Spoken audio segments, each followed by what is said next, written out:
প্রথমেই জানাই অনেক শুভেচ্ছা। জানি পেরিয়ে গেছে সরস্বতী পুজোর ডেট, তাই বলে কি তোমরা দেখবে না বলো?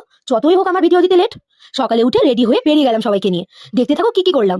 মেয়েদের পঞ্চপাণ্ডব গ্রুপ মিলে স্টেশন থেকে ট্রেন ধরে বেরিয়ে গেলাম সবাই। চলতে চলতে কল্যাণী নেমে ট্রেনকে করে দিলাম বিদায়। এই ছোট ছোট পায়ে চলতে চলতে নেমে গেলাম কল্যাণীতে। তারপর টোটো করে পৌঁছে গেলাম কাপেলদের স্বর্গ লেক পার্কে। ওখানে গিয়ে কপত কপতি দেখেই কাটলো সময়। তারপর নিজেরা একটু ভিডিও করে কিছুক্ষণ পরে বেরালাম। তারপর গেলাম সবাই মিলে কল্যাণীর চাউম্যানে। 1.5 ঘন্টা বসে থেকে খেতে ঢুকলাম অবশেষে। তারপর খেলাম পেপার গার্লিক চিকেন, সাথে নিলাম রাইস আর চিকেন।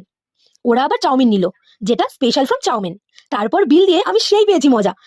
3টে কুপন কার্ড পেয়ে ভুলে গেছি কষ্ট করেছি যা যা। তারপর টোটো করে ফিরে এলাম স্টেশনে। ট্রেন ধরে চললাম আবার সেই বাড়ির পথে। নেমে সেখান থেকে বন্ধুদের করে দিলাম বিদায়। এবার দেখে নাও কিছু পিক আমাদের সাজার। দাঁড়াও দাঁড়াও, যাচ্ছ কই? সাবস্ক্রাইব লাইক কমেন্ট করবে কে? সরস্বতী পুজোতে একটু খুশিই হব এই গিফটটা পেলে। আচ্ছা এবার যাই তবে, দেখা হবে আবার।